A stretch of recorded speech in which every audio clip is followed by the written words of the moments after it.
Fair warning.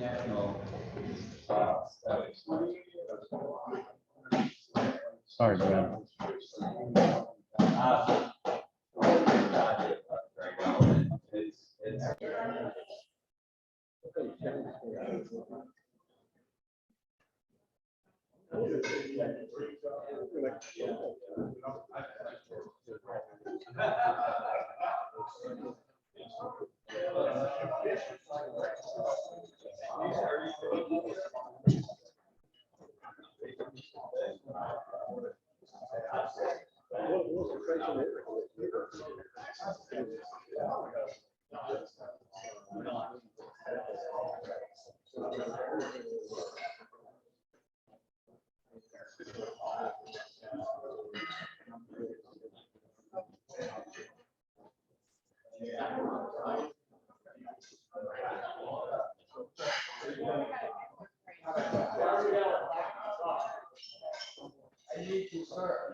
How about?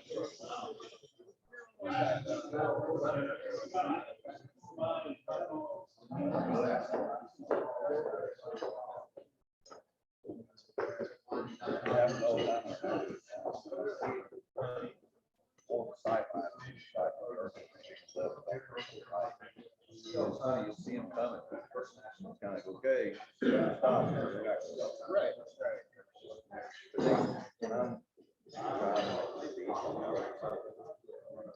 See it come out of the woods. It's just like if they didn't try to do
I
know it's cool.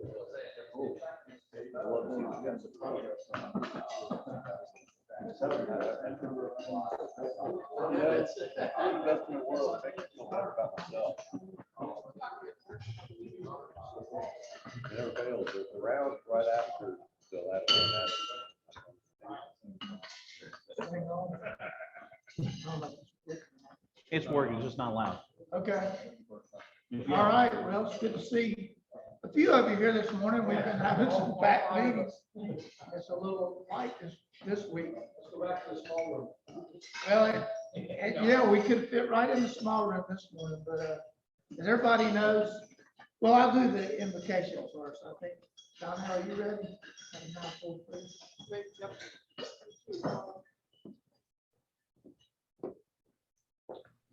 Good morning, everyone.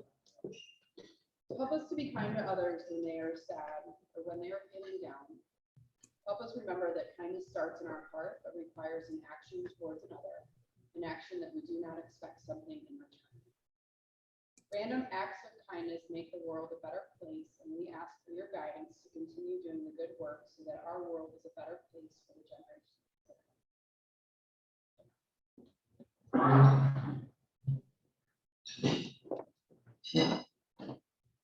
To the flag of the United States of America and to the republic for which it stands, one nation under God, indivisible, with liberty and justice for all.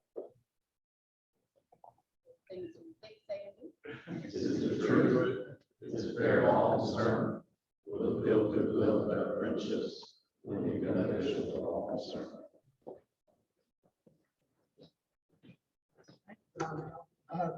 John and Kemp, how many people we have here?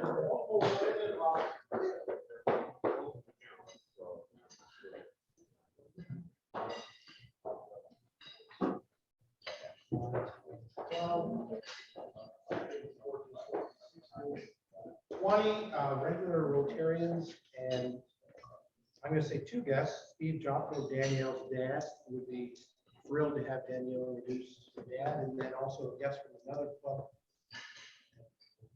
This management, Danielle. This is my dad, everyone. I'm excited that I finally got into a Rotary meeting. I was telling Danielle, our father, one of the things I think is cool is when I run into another parent, I ask them, what's my son like when he's not around me? And he goes, oh, he's nice. And so I'm sharing this Steve, that Danielle's an amazing person and done a great job. And that'll be nice to see you the next. Yes. Well, no, your daughter, sorry. Yes, from another club. Well, yeah, everyone knows me. I'm Peter from the Sunset Club, so glad to be here. Thank you. Good to have you, Peter. If you sponsored the fundraiser, there's baskets over here. Steve's keeping up with all of that. So make sure you don't forget to get your goodie basket. I don't think Rick is here, so we won't do birthdays, but I know Buster's here. He was here early this morning. So he's waiting on the do some happy dogs. Who's got some happy dogs? Do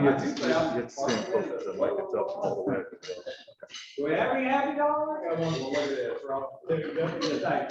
Shout out to Doc Mike Andrews, taking such good care. You're welcome, man. You're welcome.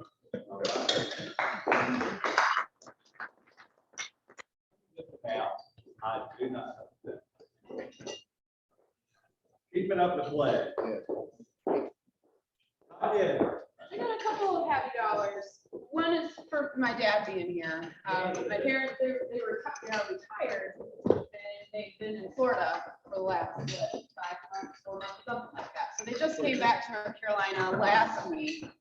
And yeah, and then last night, so I talked to the club about being part of Action Greensboro's Capital Connects program, and the pitch competition was last night. David was there, so a couple of happy dollars for all that. It was so awesome to see the people that were there and to compete against these other small businesses in our area. And the folks in town, yes, we're going to have the speakers come through the club. But some of the things that these businesses that people have created are really impressive. And I'm so grateful to have been part of the program. So if you guys are curious to know how you can start to support small businesses, look into Action Greensboro and see if you want to get involved.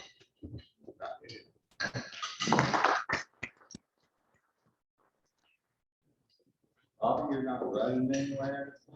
I hate running. I only do it because it feels good when I stop.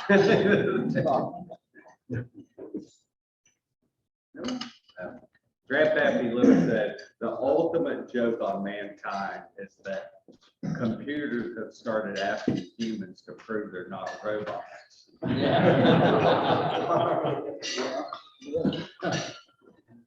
All right. Well, as everybody knows, Lisa's in Europe. She went to France, I think, yesterday. So and she met all these people she went on this trip with through Rotary. So what a great thing. I think it's 12 women or something, and 1 guy. So that's going to be a crazy group. Hopefully she'll have a bunch of pictures out on Facebook. I hope they're having a good time. A couple of dates, the end of this month is district conference, where we pick up all the hardware we won, hopefully. And I think John Nossick's going to host a little reception on Friday night. So if anybody's going, don't forget that. And then we'll go to dinner. And then the Saturday evening thing is the big gala changing of the guard for the district. So Debbie Scott's going to take Chris Justice's place. She'll be our DG next year. And then June 16th, I get to speak again as the changing the guard for us. And the following week, Star Mount's doing something out here. We can't have the room. And I think, is Mark Luttrell there? He had mentioned doing a wine tasting at his house that night. So we'll probably get some more information out about that. And what's his name, TC? He's wanting to come speak to the club, but if he could do a thing where he actually brought wine, that might even be more fun. So. And then we met yesterday, all the president-elects. You have all these meetings, talk about grants. So we're going to do Project Rebuild again next year. And there's some new stuff. Stuff the Bus is a new project. I said, yeah, we'll stuff the bus. But something about going to Target and putting a big bus out there and filling it up full of school supplies, which we sort of did last year. We contributed to school supplies, but they're making a district-wide project. And there's going to be volunteers. You can stand out there and ask people to take this list and buy it and put stuff on the bus. So that's a new project for the whole district next year. But a couple of things I've got, I get these boxes every other day, and my wife's like, how much fishing stuff can you buy? But it's really Rotary stuff that's coming in here. And I've got a bunch of Paul Harris's. I'm looking around the room at who's here. And a few of you are here. And I want to recognize Steve Swatoa. I have Paul Harrison for you, if you can come on up, Steve.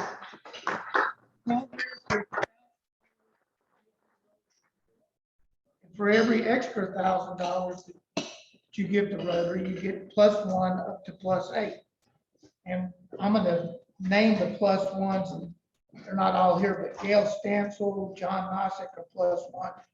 Chris Jackson, and Bob Haybrock, who I haven't seen in a while, he's +1. Dennis Marcotte's a +2, and James Pegrams, who's here, I've got his +2. If you can come up. And Bobby Christensen is a +8. So he gets a solid gold pin.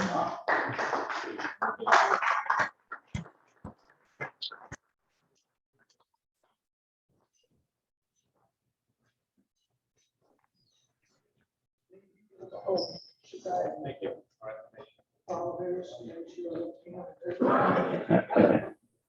Bobby, you came in late on it. Yeah. You get 3 ruby pins. So that- Don't forget, if you're in Rotary and you don't get a pin for something, you're not doing it.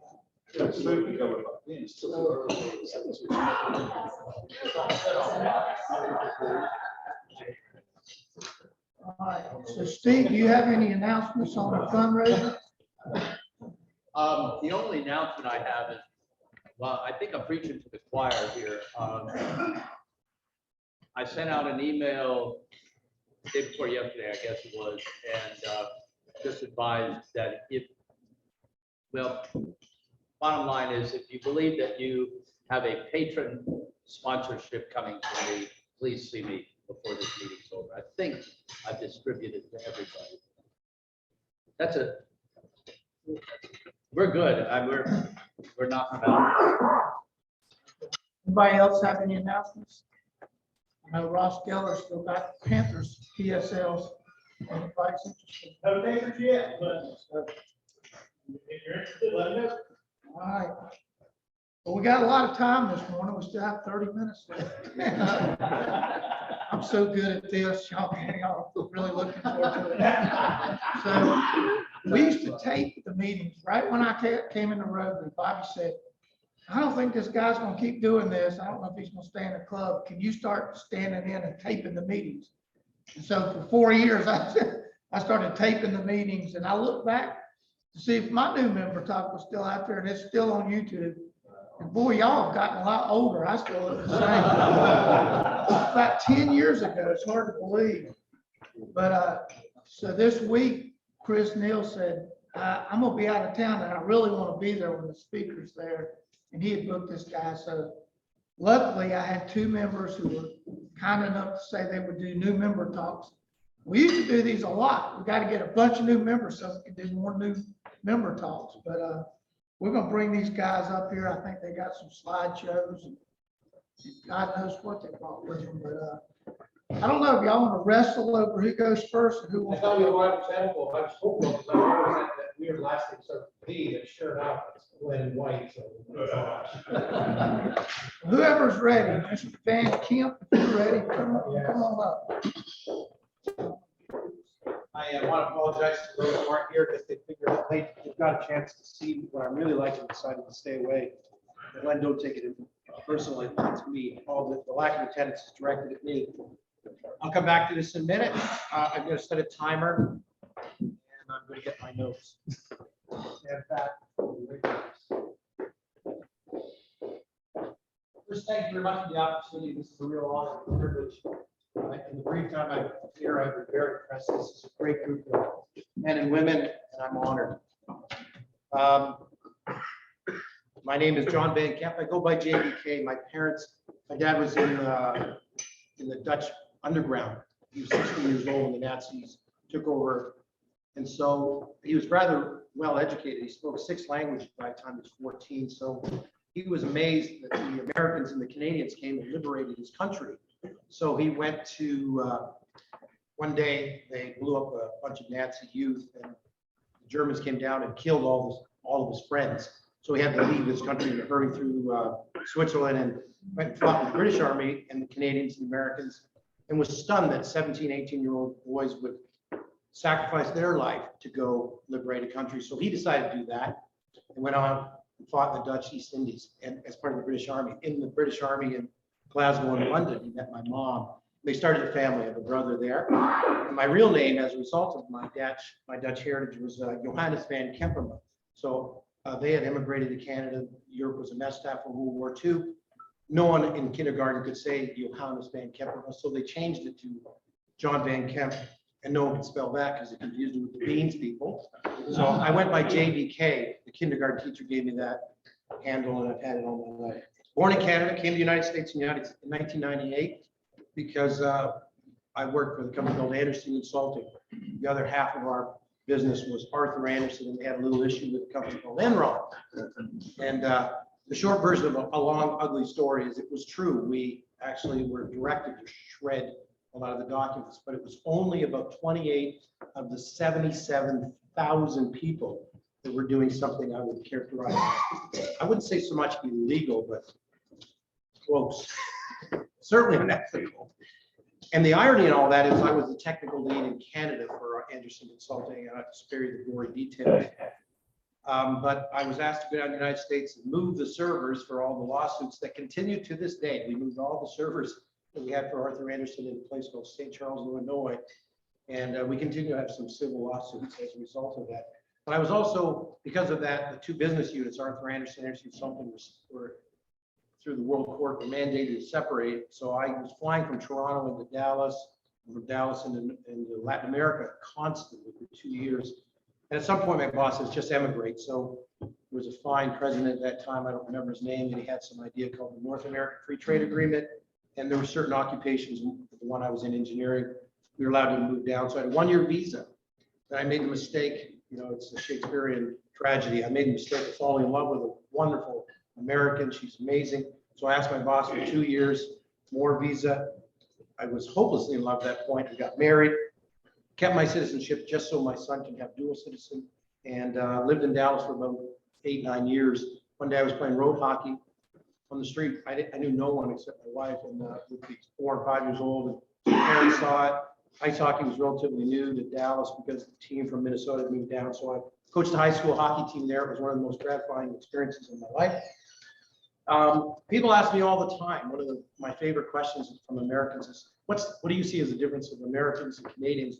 It's a complicated answer, but I will say, I love Canada.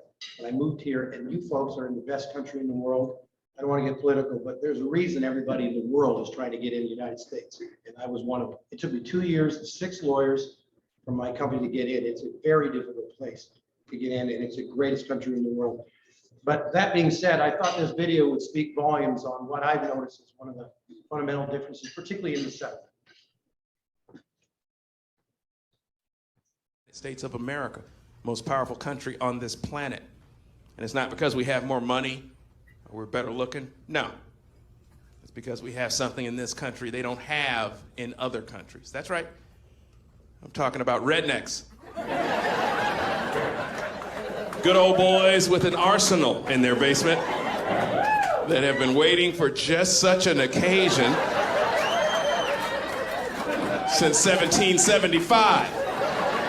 Oh, believe me, foreign troops land in the South, there'll be a line of pickup trucks and NASCARs heading down I-95. Marines will show up 3 hours later, nothing but beer cans and shotgun shells. What the hell happened here? War's over, baby!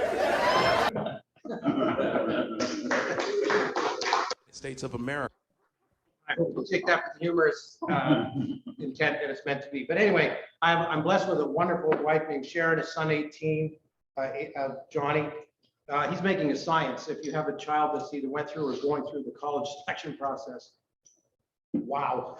I thought I had a full-time career, but man, that going through that, he's making science. I'm down to a couple of schools, and I sure hope he decides soon because we could use the stress break. I love all sports. I played hockey at fairly high levels. I play golf very poorly, so if anybody wants to massage their ego, please invite me to come play with you. I coached sports starting around 23, 24. As I got older, I didn't just love participating, but I loved sharing the many great experiences I had with great coaches and mentors. I think as a result of my parents were raised to give back. And so I love to help others. Over the past 10 years, my son got cancer in grade 2. It was the heart. I'm telling you, if you felt pain, there's no pain like when your child is sick and you can do nothing about it.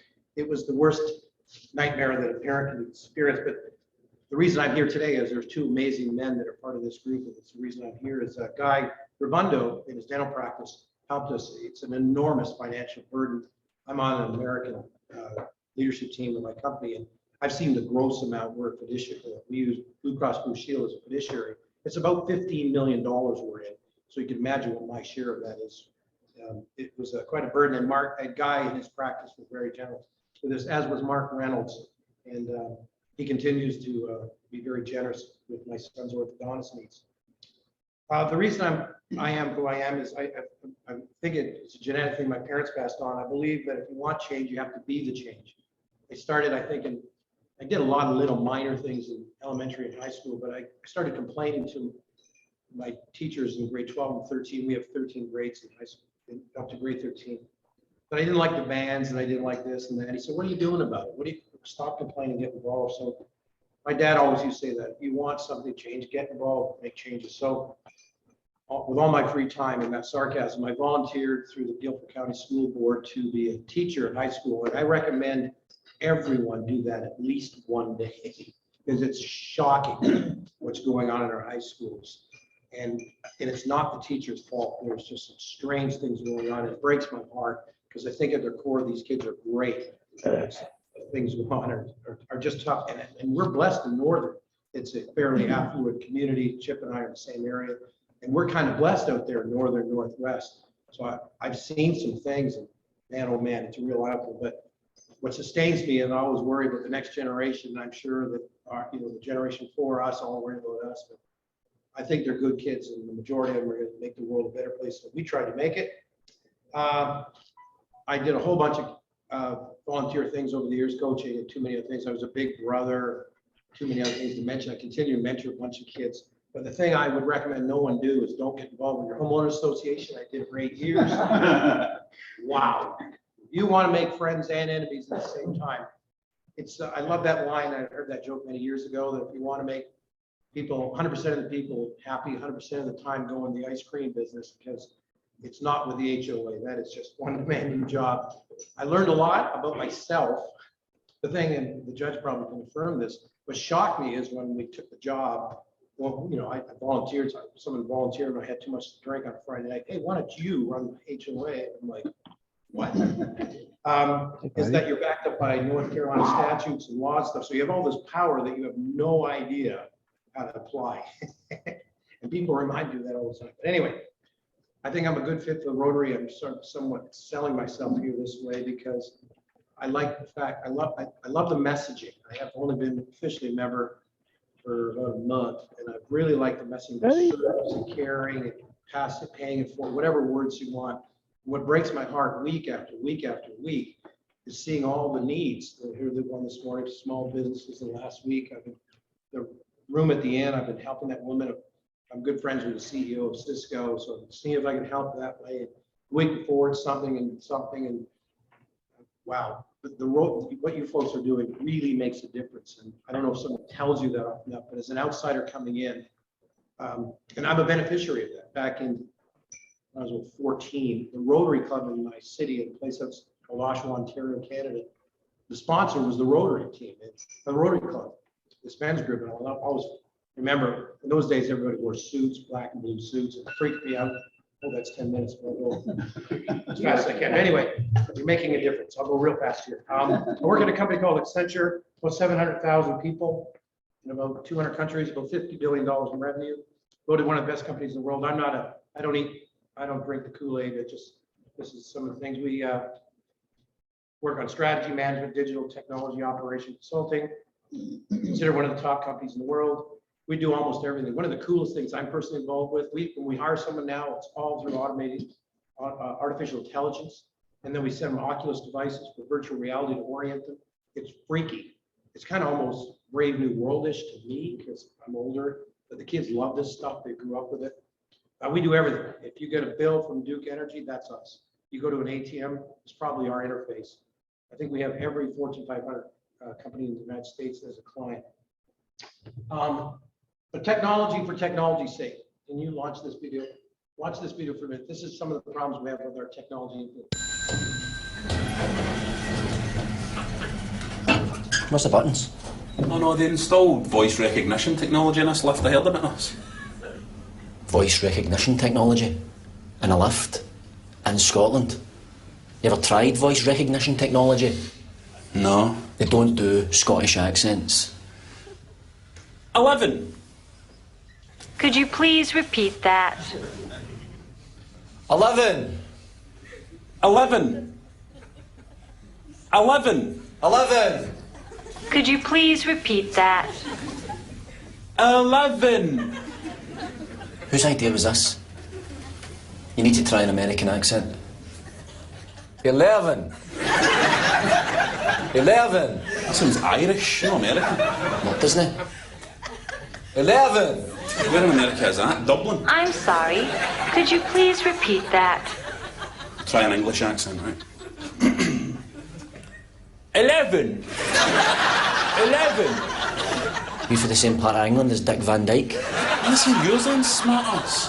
Please speak slowly and clearly. Smart ass. 11. I'm sorry. It gets a little rough from there, but you get the idea. And we get that a lot. You know, we walk in with all, you know, if you've ever dealt. Could you please? We get that a lot. We walk in as consultants, we think we're smarter than everybody else. They pay us a lot of money for that. And often that's some of the implementation experiences. One of my favorite is with UPS and FedEx. I was one of those first people that wanted stuff. And to say the least, it was a disaster. Some of our implementations in the beginning were something similar to that experience. I worked with a lot of big companies in the interest of time. One of the longest jobs I had was when you're good at something, I separated our technology infrastructure in the Americas. And so they asked me to continue that in 15 other countries Accenture does business in. So I ran a group of about 750 people delivering technology primarily to ourselves, but with a lot of big engagements, one of which was the U.S. Army, which used to make me laugh because I wasn't allowed to go in the meetings because I wasn't an American citizen. But all the people in the room reported to me, and I had a lot of fun with the U.S. Army, multi-billion-dollar deal. Currently, I manage about $2 billion in spend. We do a lot of business. We go to market with companies like Dell, Lenovo, Apple, and I manage those relationships and all the escalations and stuff like that. And my real goal in life, I wanted to be an astronaut, but I was about 4 or 5 years old, and I went to a parade. My dad put me on his shoulders, and I was scared to death of heights, so that astronaut dream fell apart rapidly. But anyway, in closing, and I'll let Glenn speak now. Sorry for rambling. I'm really excited to be here. I think it's a perfect fit for the kind of person I am. I know my style is not conducive to everyone. I always remember my first performance feedback. My boss, pretty senior guy in the company I worked for, GM Engineering, said to me, he says, "Your style is atrocious." He goes, "I'd never put you in a boardroom with executives. For what it's worth, it works for you. Please don't change the darn thing, because it's pretty clear you have a heart of gold." And I always took that to heart. So I apologize in advance for anything I may or may not do, but I was raised in the church. I had great parents who hear that theme throughout the time you know me. I think it's the foundation that makes kids successful. It's something I would focus on if I had a chance to do some things to make some improvements. Is we always had Sunday night dinner together and tried very hard to do it throughout the week as a family. But anyway, you have all, or as you guys say, you all have been very nice to me in the short time I'm here, and I sure appreciate it. And I would really like you folks to do this, because unfortunately, I haven't had the pleasure of hearing what you do and what I've seen in a little bit of time I've been here. All of you seem amazing. I'd love to know more about your families and look forward to getting to know you and what you do. And thank you very much.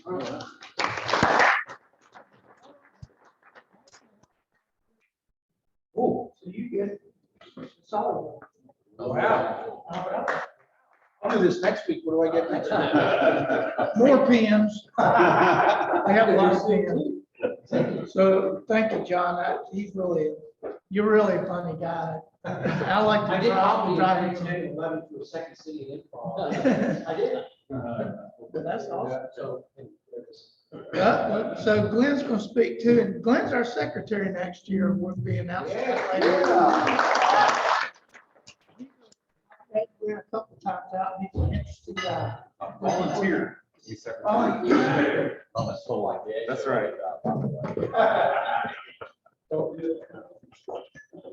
Well, you know, when I first joined Rotary, I asked them jokingly what the hazing initiation was.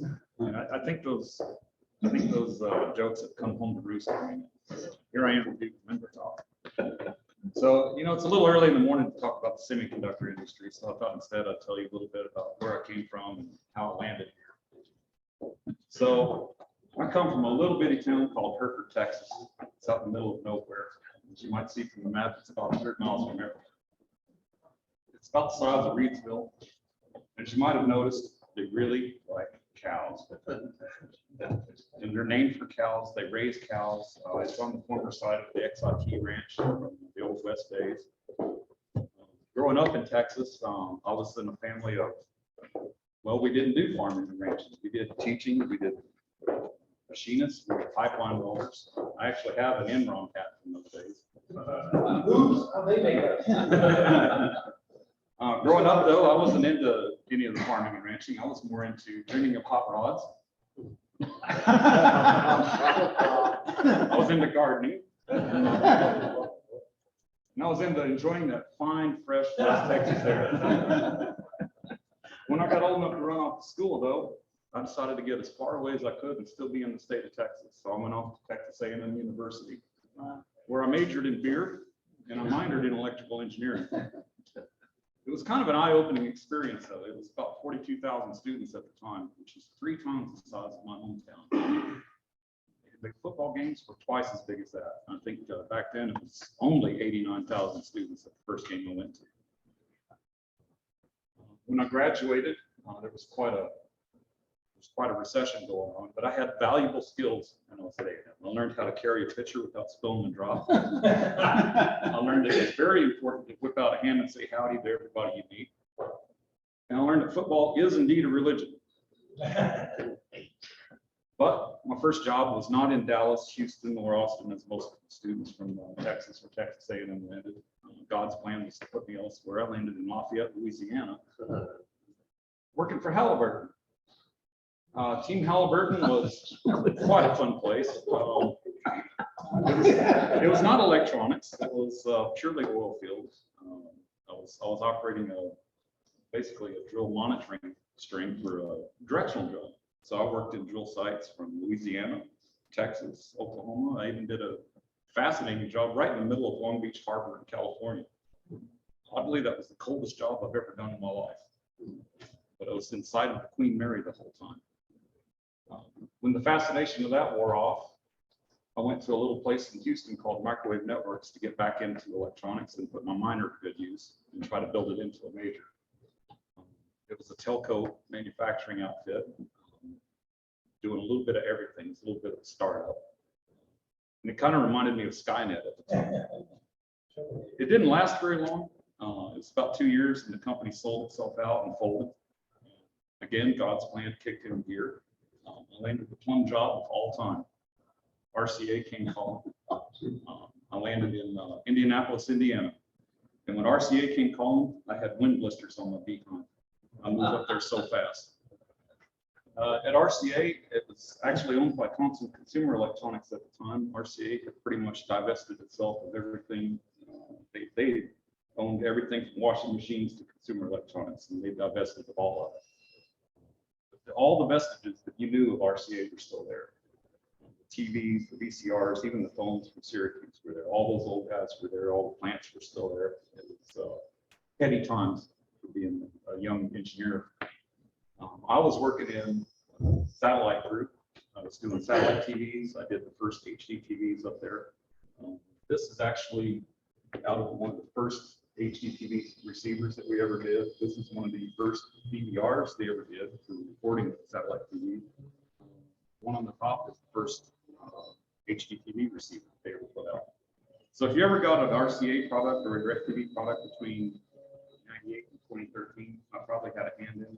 And depending on your luck, I'm either sorry or congratulations. As a lot of companies did, Thompson gradually dwindled down, got a little more frustrating to work. So one of my best friends from college, again, God's plan kicked in, happened to catch me on a very difficult day at Thompson and landed an interview down here. The rest is history. I joined Corvo in 2013. And I like to say Corvo is probably one of the biggest companies you've never heard of. Even people who've been here forever have never heard of Corvo. We're about 7,900 employees worldwide. We're a little over $3 billion in revenue. And yet people never hear of us. One of the reasons for that is we sell parts into everybody else that you have heard of. We have offices. Our headquarters is right here in Greensboro. We have offices in Dallas, San Jose, Hillsboro, and we have a big office in Nuremberg, Germany, and we have sales and support offices all over the world. Actually, the RFMD story before it became Corvo was fascinating.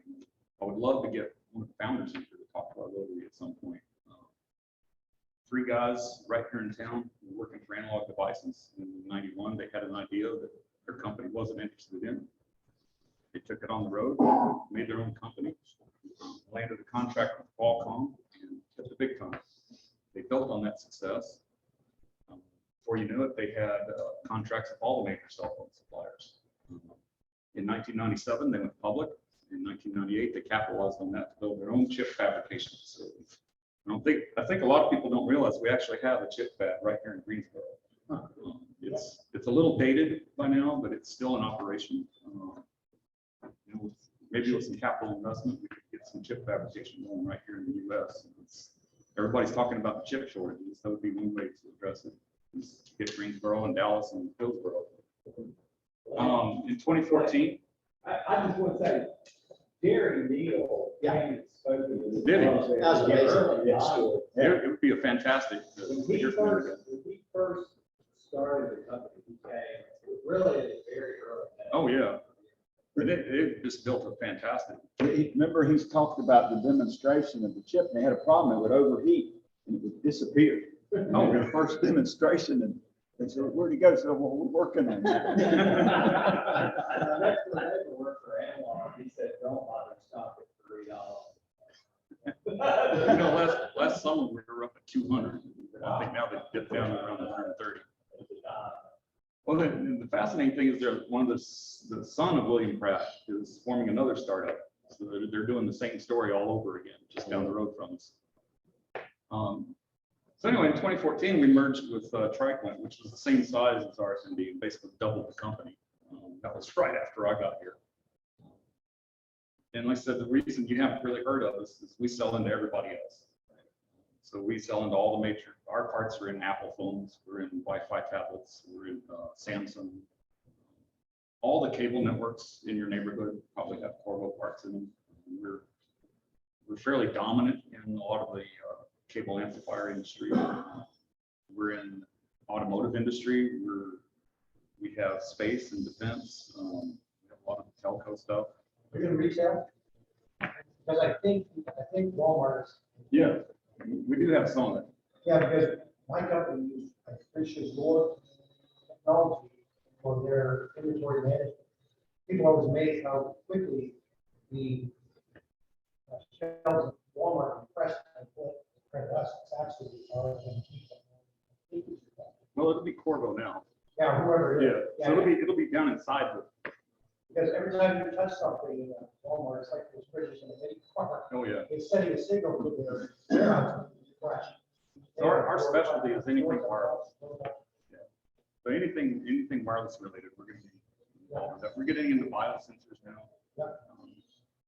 So we're expanding here. We're starting to get into power now. Power management is getting to be a big thing, especially with electric cars. Invested heavily in that.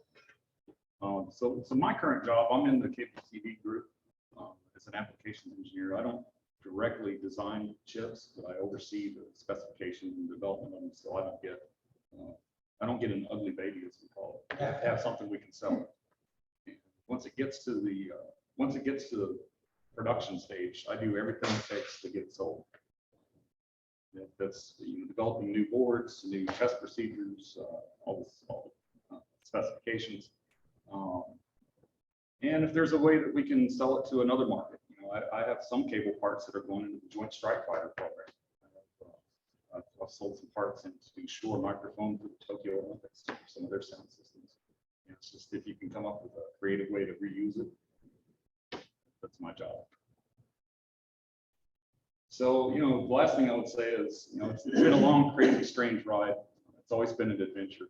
You always have to keep the fun in it. One thing I remember hearing from Commander Halliburton and Enduring Gratitude was, always keep your sense of humor about it. That's one of your best tools in your toolkit. It levels everything out. It will ward off the dark times. It also lifts up the people around you. And it's always good to keep it whimsy, as Bob Goff says in his books. And it's always good to have a good adventure. I've seen a lot of noisy birds in the wild. I've had Scotch with the Scotsman. Booked a lot of thumpers in my time. And, you never know what adventure God's going to lead you to. One night in Loaded Grape, I ran into Lisa Simpson, and next thing you know, I'm here talking to you guys at Rotary. This has been probably the best group I could have imagined bumping into. So with that, I'll say thank you guys for listening to me. It's been a great time talking to you guys.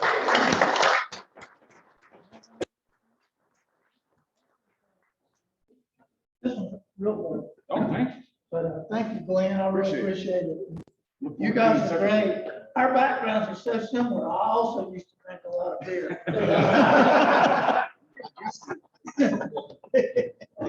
Anyway, so next week, Dabney Saunders is going to come back. She's going to speak about a different topic. And I didn't realize she was Mr. Halliburton's daughter. What a small world. So that's really cool.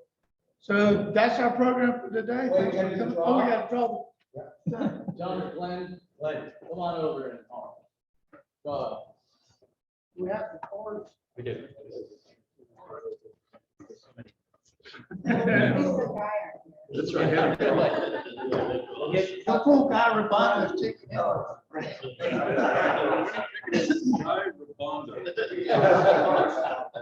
5745. 5745. There you go. James Pegram, he's won this thing several times.